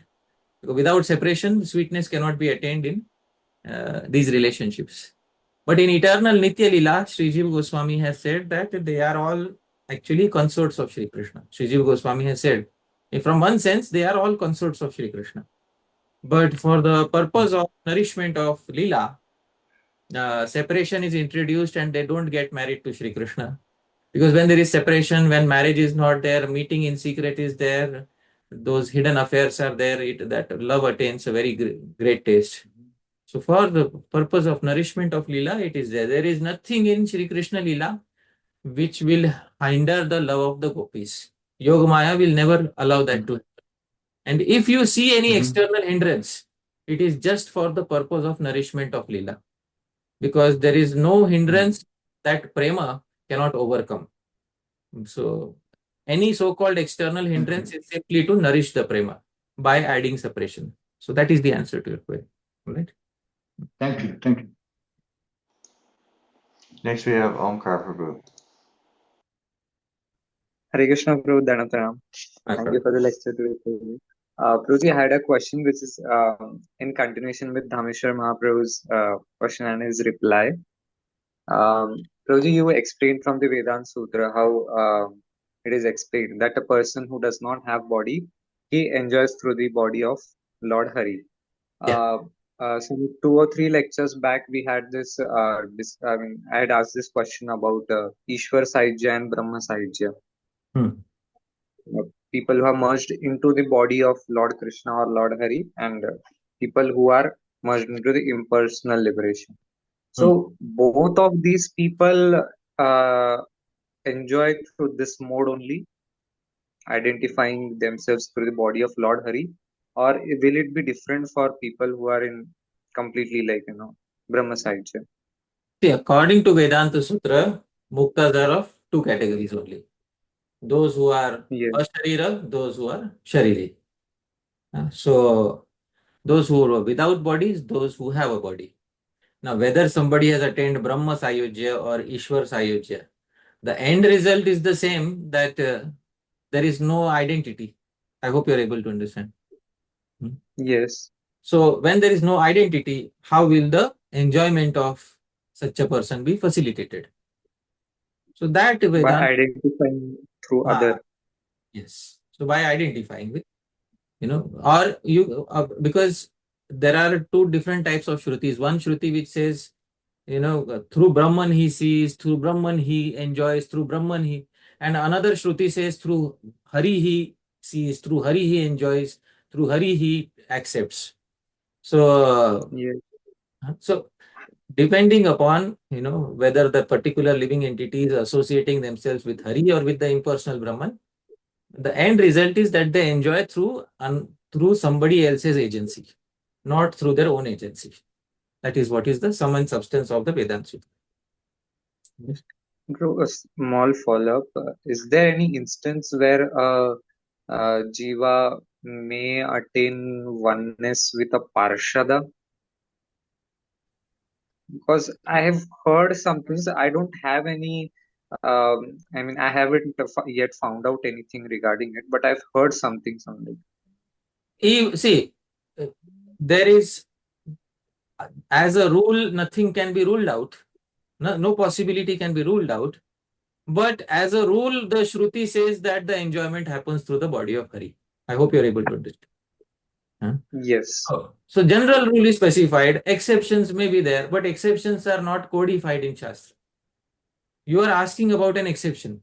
Does somebody enjoy through the body of an associate of Bhagwan? So is this the rule or is this the exception? Yes, because I think there's one example of Chandrakanti. I don't know, but it has a very different explanation also. But no, but is this a rule or an exception? I'd say exception. Yes, so for exception, Shruti will not say. A rule is given in Shruti that Brahmana iva pashyati, sees through Brahman, enjoys through Brahman, or sees through Hari, walks through Hari. That standard rule, once we know, details are subject matter for later elaboration. But at least the standard rule we know from the Shruti. Exceptions we cannot codify in Shastra. All the exceptions cannot be codified in Shastra. Because once you start walking down that line, then many questions will arise. Does one enter through the body only of a associate, or also of a female associate, or also of a tree, or also of a mountain, or also of a Yes. gopi, or also of a gopa? And how many things will Shruti in the material world? There's limitations. So Shruti cannot become unlimited like it is there in the spiritual world. In the material world, with the limited Shrutis that we have, we know that at least through the body of Bhagwan, the general rule is that the liberated one enjoys through the body of Bhagwan. That is what it is. Right? Yes, true. Hmm? Thank you, Prabhu. Dhanathan. Yeah, my friends. I have a quick note before we go to Parama Karuna Prabhu. Yeah. You use the term, or the treaty uses the term manusha, and in English there's a word manusha, which means a small percentage of trivial details of something. Oh, yeah. Manisha, yes. You can use that word in the translation even. You can use it as So- a pun. Manushya's enjoyment is Manushya enjoyment. You can use it as a pun. Yeah. Totally. Okay, so next we have Parama Karuna Prabhu.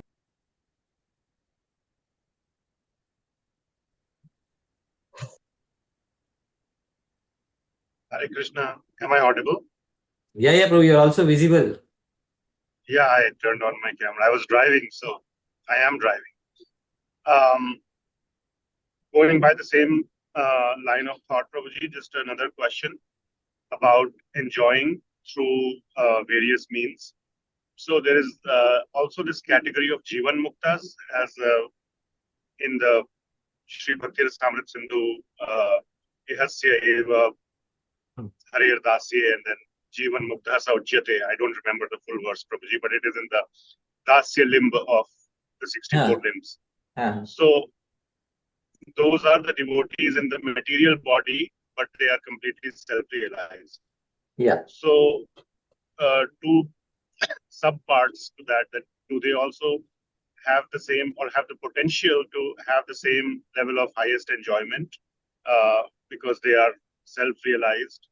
Or could you please elaborate on that? And the second part is, since they have a material body, then they enjoy the enjoyment they experience is through their bodily senses, or in some other transcendental way. Okay, so Jivan Mukti is a state when Videha Mukti, final liberation, has not yet been attained. So as long as final Mukti has not yet been attained, you are still within the current body. And those Jivan Muktas, when they are in a state of Samadhi, Samadhi means if they are impersonalists, they are identifying completely with the impersonal Brahman, although they are in their current bodies. That is called the state of Samadhi. And they are in the state of Samadhi. Or devotees, those who have entered into the stage of Smaran Samadhi, they are also Jivan Muktas.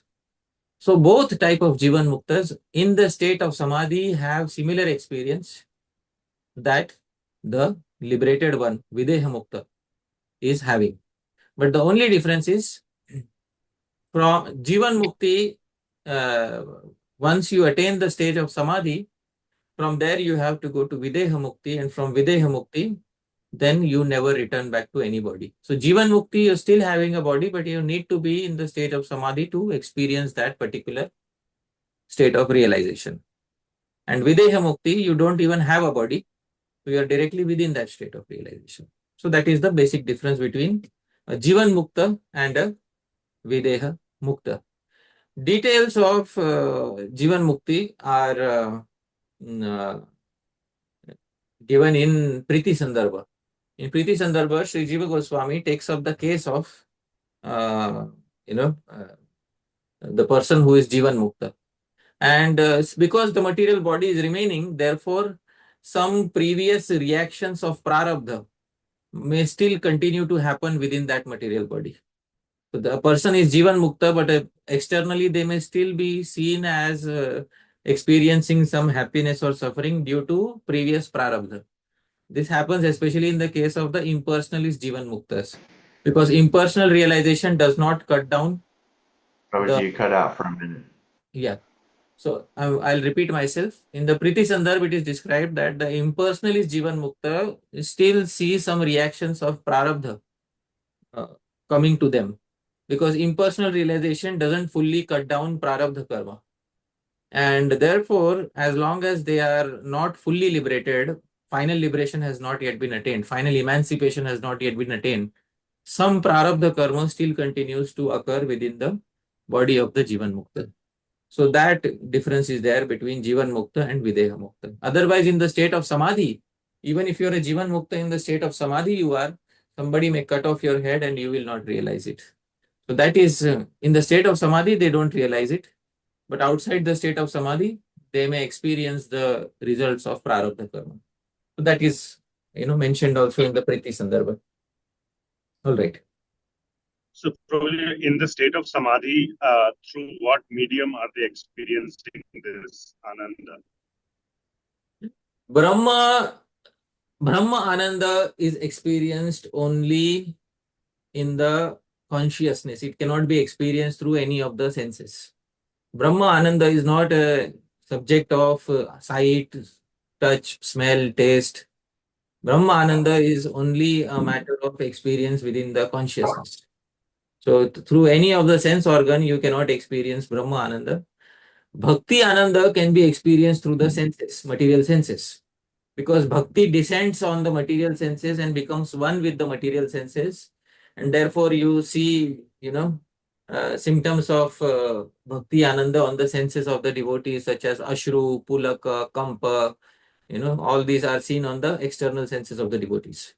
So bhakti ananda is experienced through the material senses. Brahma ananda is experienced only through the consciousness, not through the external senses. And bhakti also is experienced through consciousness as well as external senses. So this is the difference between experience of Brahmananda and experience of Bhakti Ananda, and how it happens. That is what it is. Thank you, Prabhuji. Thank you so much. Thank you. I have another question. I just wanted to clarify ānandāmbudhi-vardhanam. One of the acharyas said that it's continuing the analogy of the moon. So is it using the analogy of the tides coming in and out? The moon, as it's getting bigger, than the tide comes in? Right. Okay. Thank you. So he said that the full moon is what causes the tides to swell to the highest degree.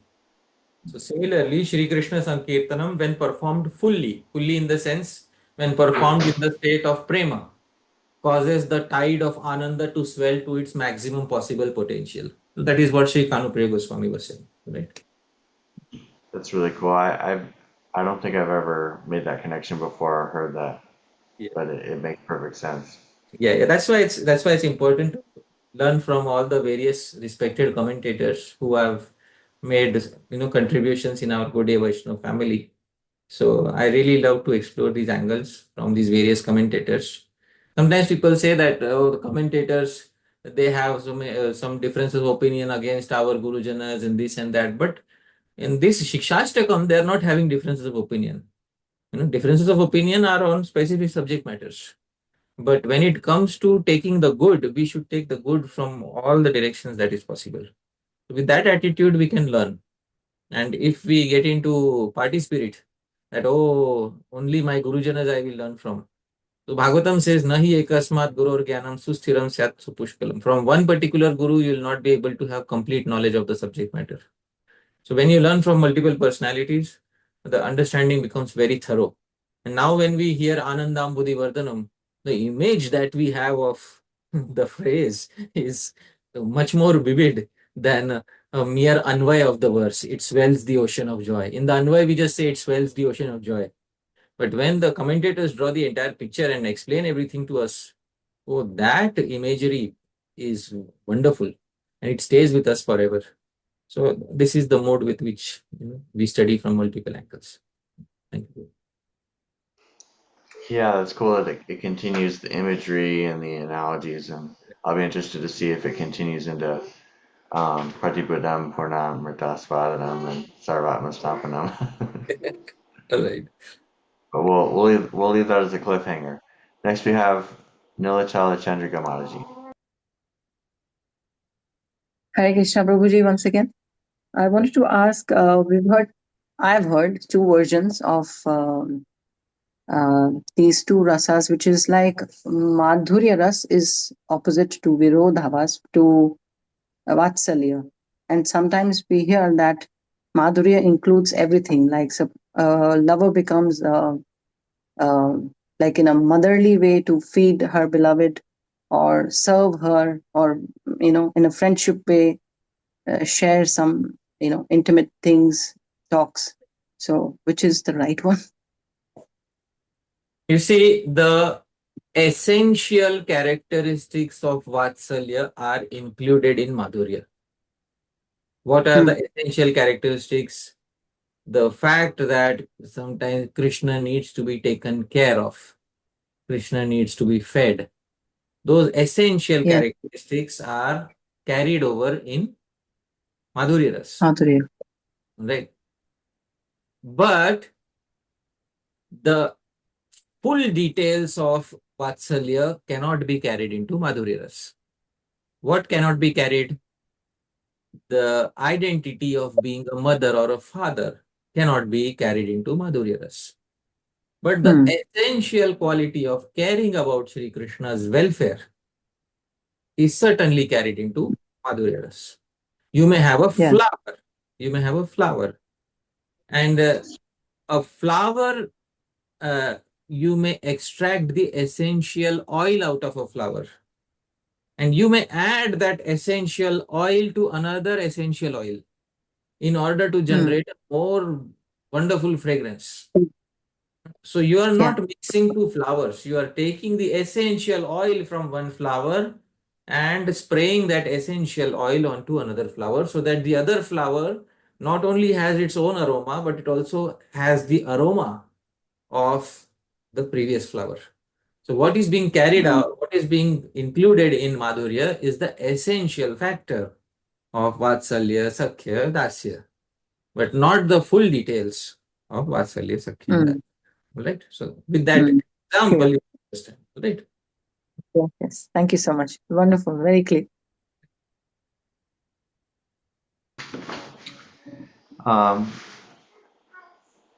The word nirvriti was used. It's similar to nirvana. Yeah. So I've heard that vana means like wind. So I thought, well, vritti is like impulse, or so there could be a similarity between, like, wind is what pushes the air. So the word seems to imply like a state of stillness where there's no desires, there's no icha, dvesha, attachment or aversion. And it's kind of like a Buddhist kind of spiritual perfection. So nirvana and nirvriti are also synonyms. In one sense, they are synonyms. But in a more detailed sense, nirvana refers to complete cessation of all material existence, but whereas nirvriti refers to any general happiness. Any happiness can be called as nirvriti. Nirvana specifically refers to that final joy of all cessation of material existence. But in some dictionaries, they are listed as synonyms of each other. Nirvana and nirvriti are listed as synonyms of each other. So, sometimes love and affection are synonyms of each other, but there is a slight difference in the flavors of these two terms. Similarly, in some dictionaries, nirvana and nirvriti are listed as synonyms, but there is a distinction of, when you get into the details, there is some small distinction between these two. The nirvriti refers to any joy, and but nirvana refers specifically to the joy of cessation of material existence. So that is what we can be said. Thank you. It seems like the etymology of the word nirvriti means without impulse or without desire. So is it implying that happiness is a state of desirelessness? You are speaking about nirvriti or nirvana? Nirvritti. So nivritti or nirvritti?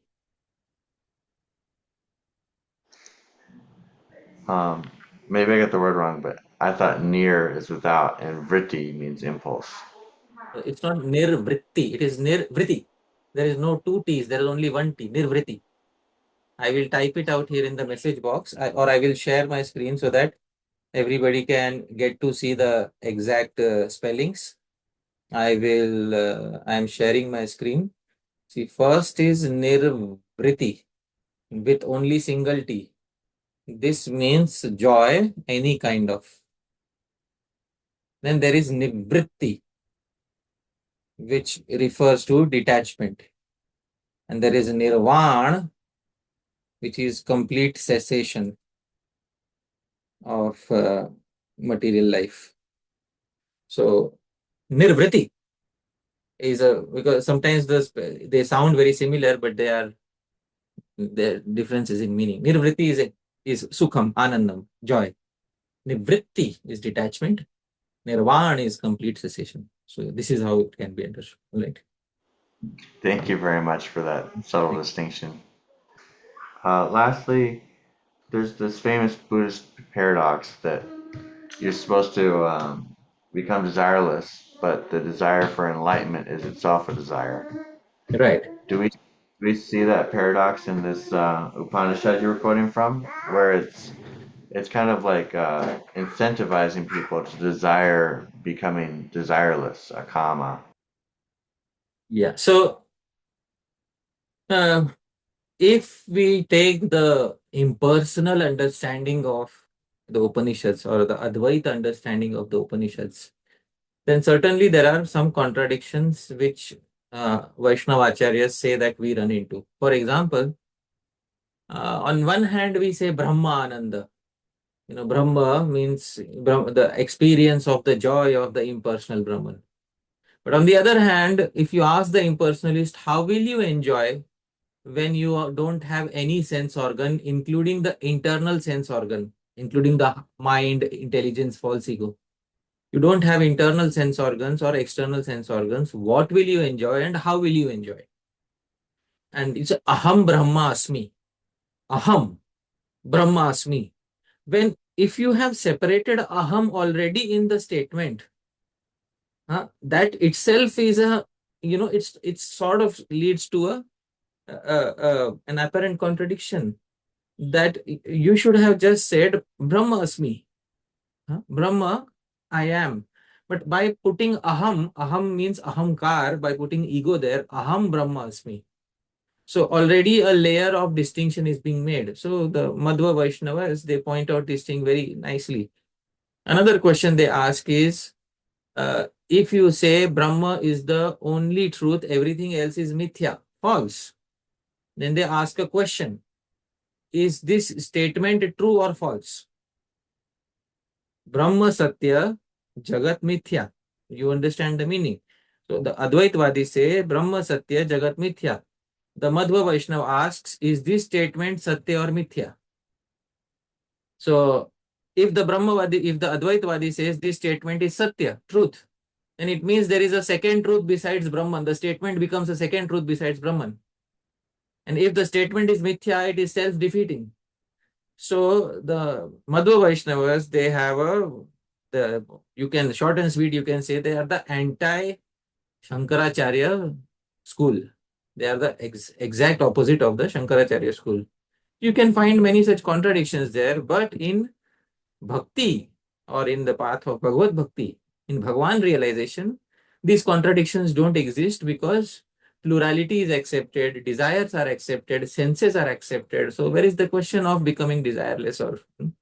So that it is possible to become free of contradictions on this path, because you accept all the working senses, internal senses in the spiritual body. So that is the answer to the query. Thank you, Prabhuji. I've thought before that to the degree people deny the absolute truth of its three features, Brahma, Paramatma, and Bhagavan, to the degree they deny those three, they'll have more and more paradoxes in their philosophy. Right. So the Buddhists have so much paradox that even sometimes their process is to contemplate paradoxes. Right. That's going to produce enlightenment.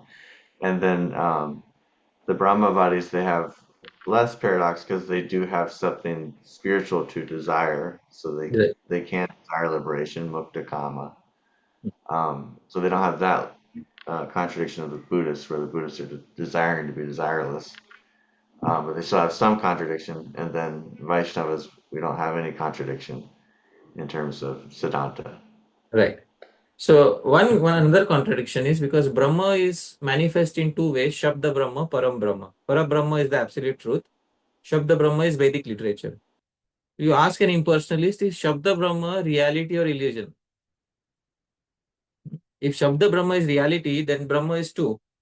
Srimad Bhagavatam says that there are two forms of Brahma: Shabda Brahma, Para Brahma.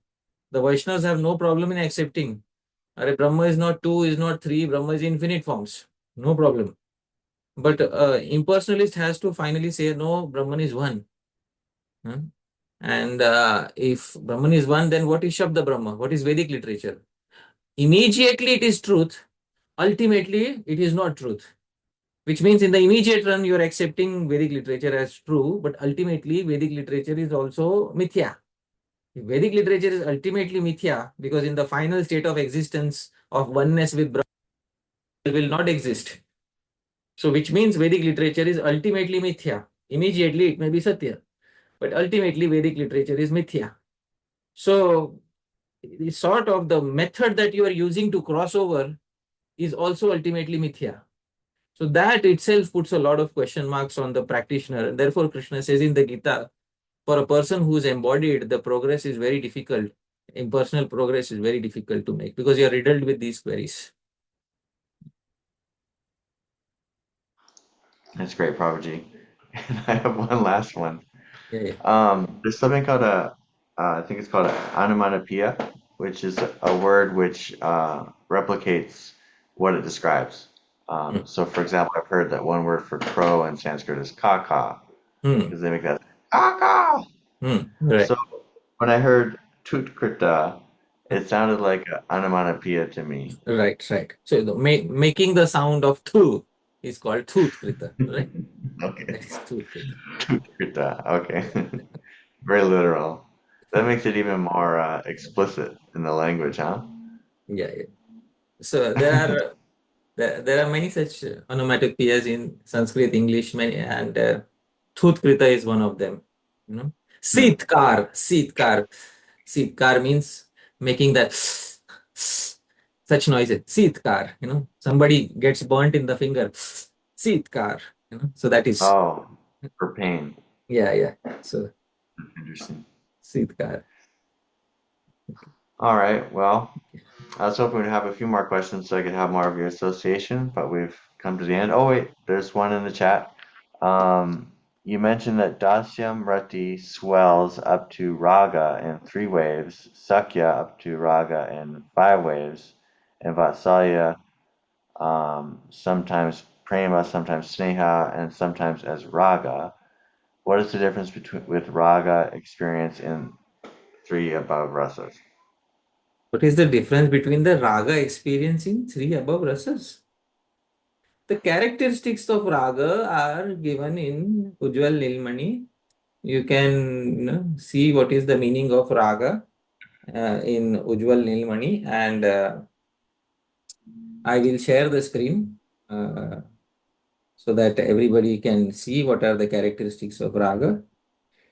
This is in Sthai Bhav Prakaranam of Ujjwal Nilmani, the section which deals with Sthai Bhav.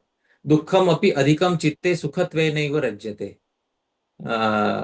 Unhappiness also seems to be happiness. Sa raga iti kirtate. The state of love where in the greatest unhappiness looks like happiness. So that is known as raga. So now you may say, what is the difference in the experience of raga in Sakhas, in Mother Yashoda? Everybody has different levels of, different types of difficulty. Mother's difficulty is different. Friends' difficulties are different. Lovers' difficulties are different. But the factor of raga is that difficulty is perceived as a happiness. So that is what is raga. That is what Rupa Goswami is referring. What is prema? Even if there are 1,000 reasons for breaking the relationship doesn't break. That is prema. That is how it is described in Ujjwal Nilmani. So for mother it is different, for lover it is different, for a friend it is different. So once you know the definition, you can automatically make up the subtleties of the differences. You don't need to be, Rupa Goswami doesn't need to write a verse specifically. You can automatically understand the differences. That is the answer to the query. Right? Jai. Thank you so much, Prabhuji, for a wonderful class, for your association. I'm going to invite all the devotees now to unmute and give a big thank you to Hari Parshad Prabhu. Hare Krishna, thank you very much. Hare Krishna Prabhu, Thank thank you so much, for Prabhu. this enlightening class. It's great, Hari Parshad Prabhu ki. Thank you so much. Srila Prabhupada ki jai. Wonderful. Srila Prabhupada ki jai. Hare Krishna. Thank you very much. Hare Hare Krishna, Prabhuji. Srila Prabhupada ki jai. Thank you, Prabhuji. Hare Krishna. Thank you. Srila Prabhupada ki jai. Welcome back, Paramakara Prabhu. Hare Krishna. Hare Sorry, Krishna. what did you say? I said, welcome back. Oh, thank you. Hare Krishna. You look like you're in the Hare US. Krishna, Prabhuji. Hare Krishna. Thank you. Thank you. Thank you. All right, everyone. We'll see you next week. Hare Krishna. Thank you so much, Prabhuji. Hari Bol. Jai Srila